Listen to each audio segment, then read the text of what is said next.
Quartier Carrefour à Duékoué. C'est ici qu'ont eu lieu d'importants massacres en mars 2011 lors de la prise de la ville par les forces loyales à Alassane Ouattara.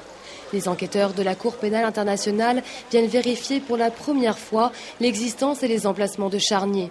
Pour des raisons de sécurité, certains resteront anonymes. Seul le médecin légiste de la Cour est autorisé à parler. Cet endroit a été signalé par la population. Avec cette sonde, il tente de dissiper le doute. Ici, il y a une odeur de putréfaction à cet endroit.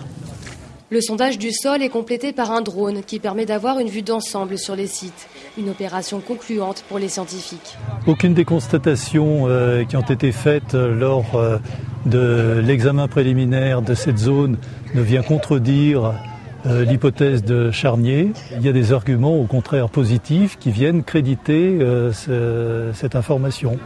L'arrivée d'enquêteurs internationaux ne passe pas inaperçue. La population vit au quotidien à côté de ces charniers où des cadavres de certains de leurs proches ont été ensevelis. Ces habitants placent beaucoup d'espoir en la présence de ces étrangers. Ils n'ont rien à nous cacher et à cacher aux yeux de l'opinion internationale.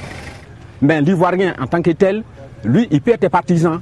On ne sait pas de quel bord il est. Il peut donc cacher la vérité et faire brandir le mensonge. C'est pourquoi nous voulons que ce soit des étrangers qui viennent enquêter sur la situation de la Côte d'Ivoire.